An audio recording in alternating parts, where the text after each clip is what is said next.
Hi, this is your girl Annette, and we are sharing the stories of Peace Corps volunteers. Now, before I introduce you to Nia, let me tell you a little bit about Peace Corps, what we do, why we do it, our mission, and our vision.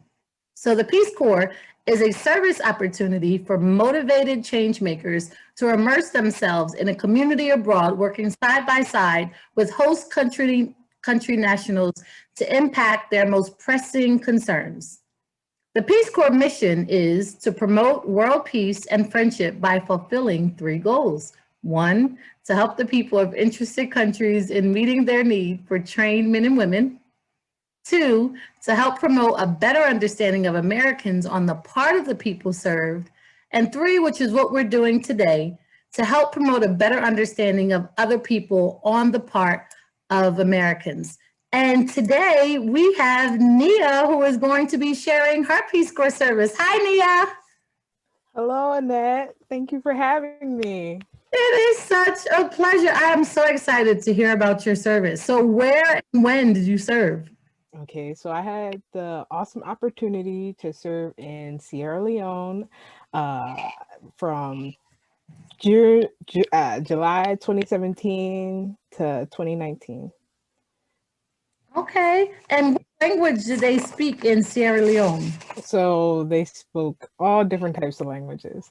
But where I was located, I was placed in a little village called Binti in the northern part near Port Loco, which is like one of their major cities. And there they spoke Timne.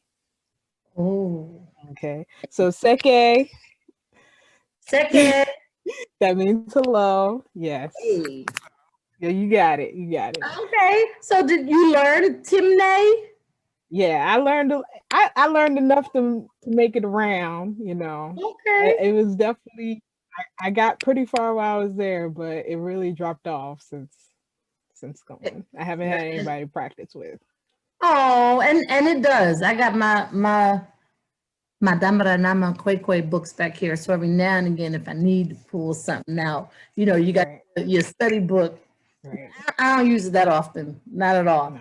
Especially since most of the people in my community could speak English. What about in Sierra Leone? Was there a balance between English or a balance between French and Timanye? So they did not speak French there, even though it sounds like it would definitely be a French speaking country, which was one of my surprises when I got there. It is not. They Oh, Yeah, so they were last colonized by the English. So, oh, okay. yeah. And It what was was at one point the French, and then it became the English for a long time. And then, you know, they broke off. okay? So what was your program in Sierra Leone? So I worked in the health extension program. And with that, all the volunteers in each of our villages, we got placed in a community where they had a local clinic. I had was at a CHC, which was like a more higher level because we had a midwife, a CHO, which was a chief health officer, and then we had three nurses. So it was like a good size clinic.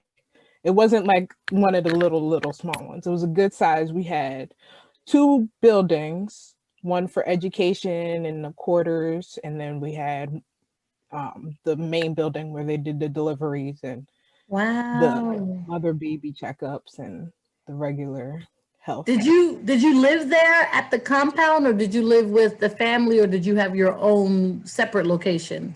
So, which was really cool about Sierra Leone, and I was thankful for, we did the host family program for 3 months in our beginning.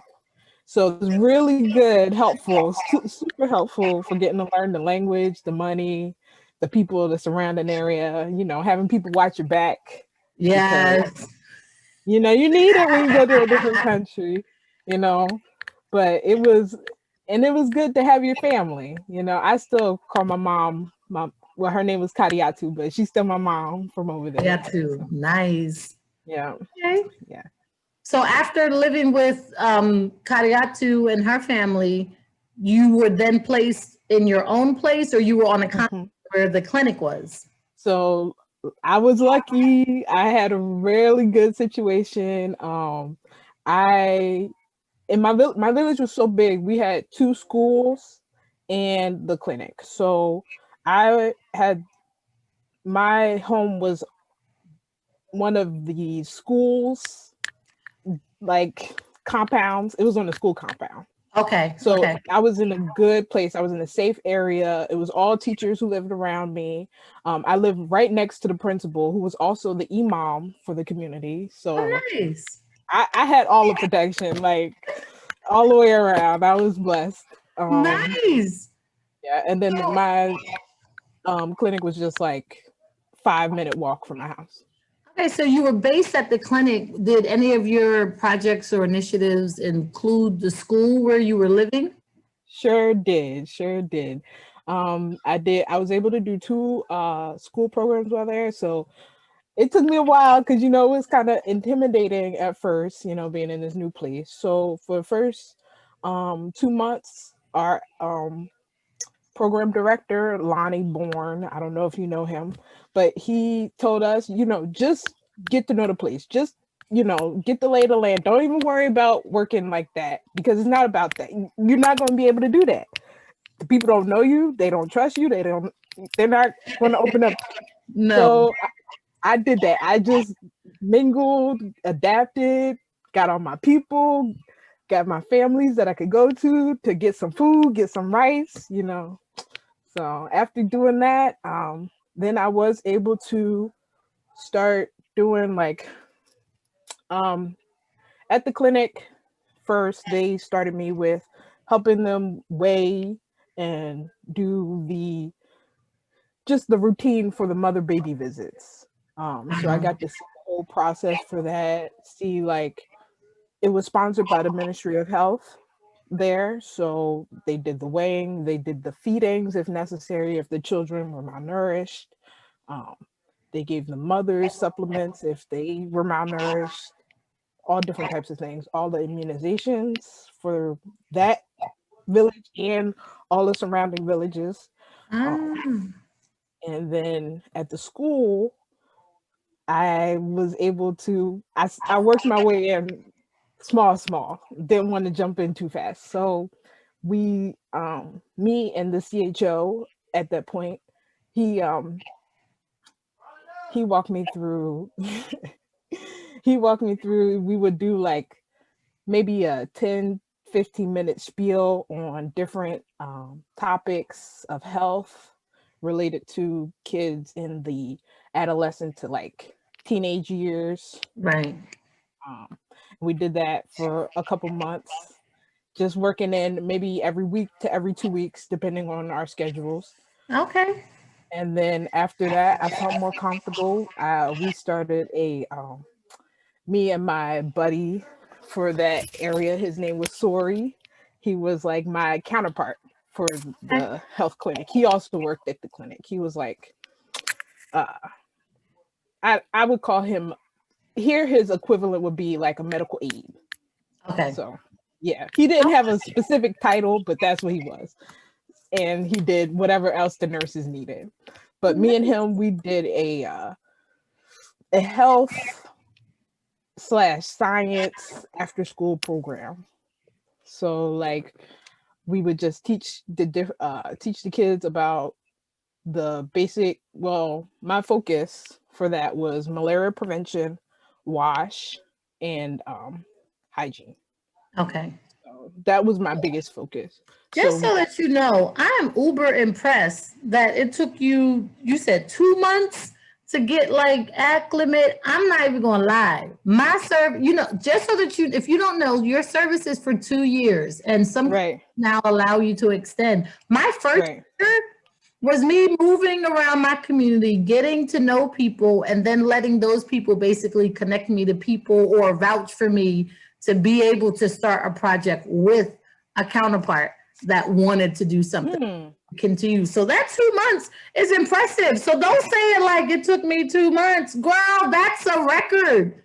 It Well, a I long time to get into their community. So that eating rice and connecting to those communities and those families who fed you, that's huge. That's huge. Yeah. I mean, I I I understand what you're saying. I just think I'm that type of person where I can adapt well. So to me, it wasn't like that big of a thing. Um, I really noticed the differences when I would talk to other Peace Corps volunteers and hear their experiences. Then I realized how good my situation was, because you don't know until you know how bad somebody else got it. Because some Yeah. people's houses were falling in, termites, bats, people stealing out their house, coming in their house while they're in their house, stealing out their house, you know. So Mhm. none of that ever happened to me. So no, I had a very watchful, welcoming, loving community all the way around, all the Nice, way. nice. So if there was something about your service that you can change or improve or enhance, what would you do? Um, so uh some of the biggest things there that I feel that we missed out on during my time.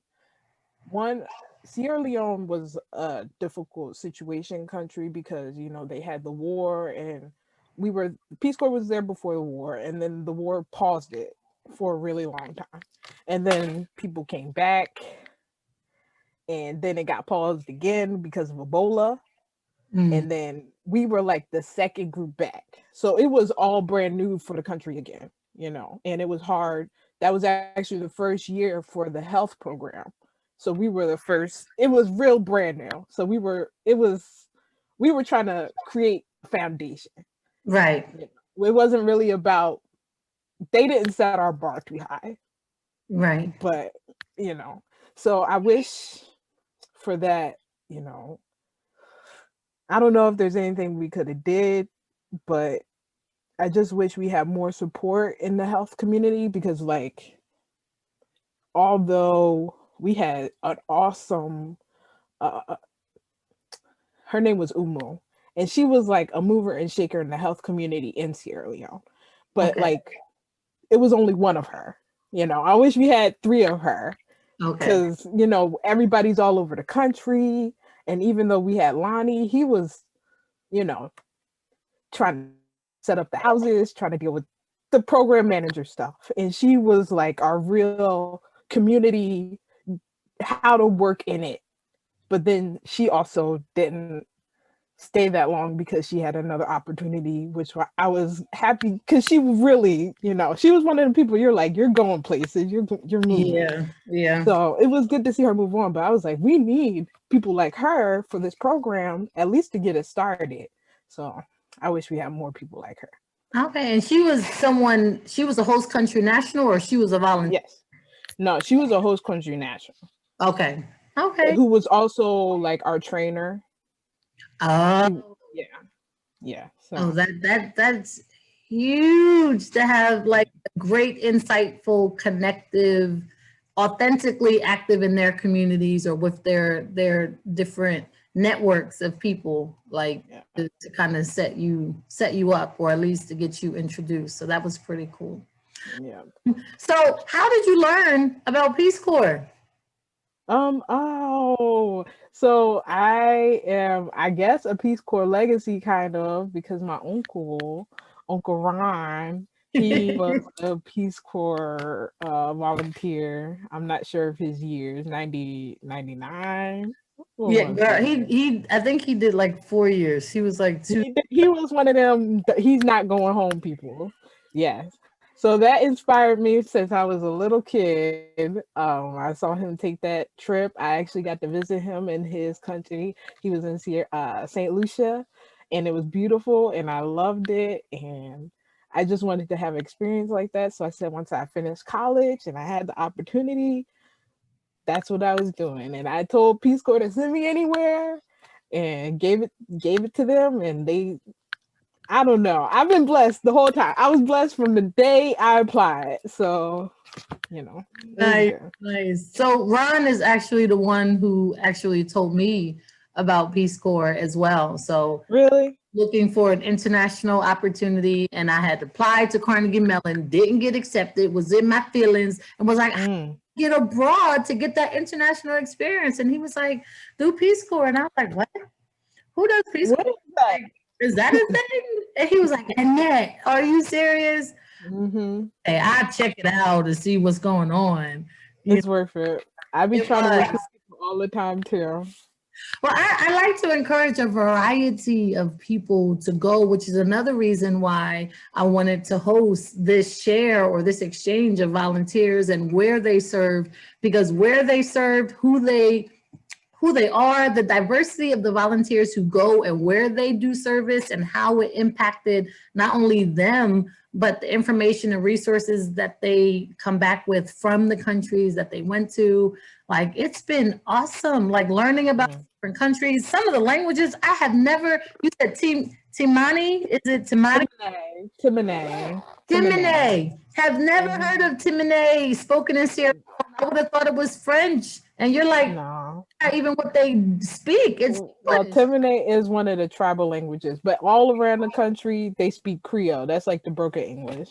Oh, I didn't know that. Yeah. See, Yeah. this share and exchange we are a wealth of knowledge and sometimes don't even know it. But being able No. to share that you were in Sierra Leone, that you did live with the family, did you learn how to cook any of the dishes? Yeah, yeah, I did. But you know what? Cooking rice in America is not cooking rice in Africa, okay? Because when you over a coal pot, after you done started a whole coal pot fire, got your water, washed your rice, it's a whole different thing. And cooking rice there take a long time.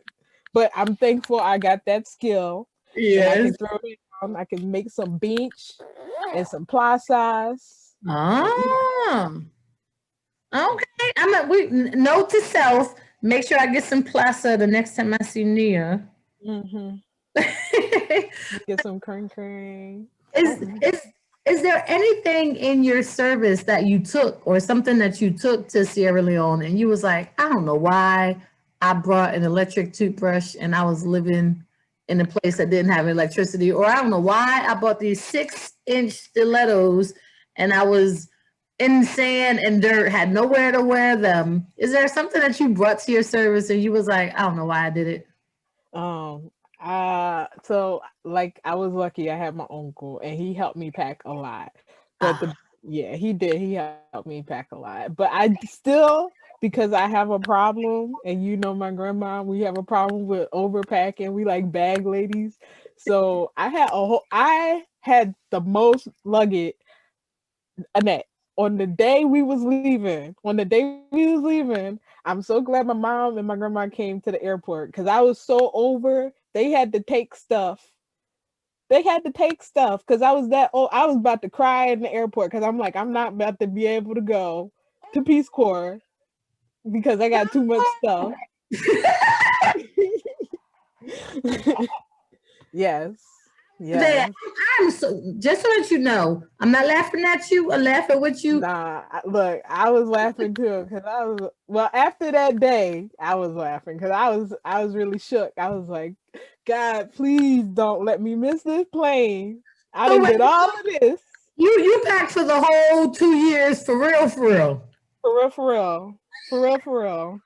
They was like, we ain't never seen nobody with that much stuff. For real, for real. I had sheets. They was like, you can buy all that stuff there. I was like, nope, these are IKEA. Like, I need to come with what I'm comfortable with. At the Mhm. time, I think my boots. I bought boots and I did bring heels. I don't know where. I thought I was going to wear them. I bought a gown just in case. Like A gown, like a ball gown, like a nightgown. What? like a ball gown. Like I'm gonna be partying at some point, so I should take a gown and some Like a heels whole and some gown. boots, girl. Yeah. So Mm-mm. I definitely carried some stuff to No, service that, I don't know how your weather there but I did but not need. I did not need it, not at all. it was too Well, hot where I was. It was too hot where I was to wear clothes like that. really? Yeah, it was hot most of the time. and well, we only had 2 seasons. We had the dry season where it was hot and dry, and Then then we rain. had the rain season where it was rainy and then it was still hot and humid. Oh, So that's a different kind of combination that you do start to appreciate once you realize that the shade of a tree will put you in some AC that you ain't never felt before. It's mhm. a beautiful thing. You know what I love so much about their, like, I don't know, here in America we don't even though we see people out and about, it's not like we hang out just outside like they do. I loved it. Just being in nature. I saw so much. They had some of the most beautiful butterflies I've ever seen. And it's so natural. People just picking fruit off the trees, eating it. You know, now I'm saying, because I'm a health, volunteer, you should probably wash that first, because you might get worms. But it's beautiful, that you can just be able to do that. Everybody got a garden. Oh yeah, yeah. Even though it is hard. Living there is hard, you know. You I know, give it up to people. well, I do realize that, a lot of times we remember all the great things about our service, and I pray that people kept journals while they were in service. If you ever decide to serve, make sure you keep your journal, because a lot of the experience and things that happen, you don't even realize it until you go and you reflect on the journal to say, did that happen? Is that what I was doing? Is that what mentally, physically, socially, everything that you experience as a volunteer, you want to have an opportunity to capture that, whether it's a vlog, a blog, or a written journal. I encourage you to do that. So if you know that there is someone who's interested in serving, what are some parting words or some suggestions you may want to leave with them? Um, I would love to say that there is nothing like it. The experience is truly life changing. It makes you very grateful for everything, for basic needs. Makes you really grateful. But then it also puts you in a situation where you can actually be the change, in somebody's life and see it that day. It's not like, here in America where you got to work 100 years to get a little bit. No, there you see how grateful people are. You are really a part of a community, and it's something that I feel like we all are lacking. And if we could just connect back to the way things used to be, all that unity, bringing it together, that's what you need to do.